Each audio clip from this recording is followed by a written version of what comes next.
મિત્રો આ બે રાજસ્થાનના માણસ છે. એમને હું ગિફ્ટ સિટી થી નાના ચિલોડા ઉતારવા આવ્યો તો 10 કિલોમીટર. તો એમને મેં કીધું હું કહું 150 રૂપિયા ભાડું થશે. પેલા 200 કીધું તો કે ના અમારી જોડે એટલા પૈસા નહીં. તો પછી એમને કીધું કે હું કહું કેટલા આપશો? 150 આપશો? તો કે ના. તો કે મારા પાસે પૈસા જ નહીં, 120 રૂપિયા જ પડ્યા છે. તો હું કહું સારું વાંધો નહીં, મને દયા આવી હતી. હું કહું બિચારા ગરીબ છે, હું કહું મજૂરી કરતા હશે, કહું 8-10 હજાર પગાર હશે. એટલે હું કહું ચલો ને બેસાડી દીધું. તો મેં એમને પૈસા અત્યારે અહીંયા ઉતારીને માંગ્યા ને તો 200 ની 100 ની નોટો નીકળી યાર. હું કહું તમે તો કહેતા હતા 120 રૂપિયા જ પડ્યા છે. એ તો કે અમારી નિંજા ટેકનિક હતી.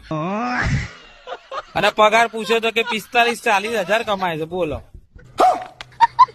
આવું કરે યાર, આવું કરાય યાર.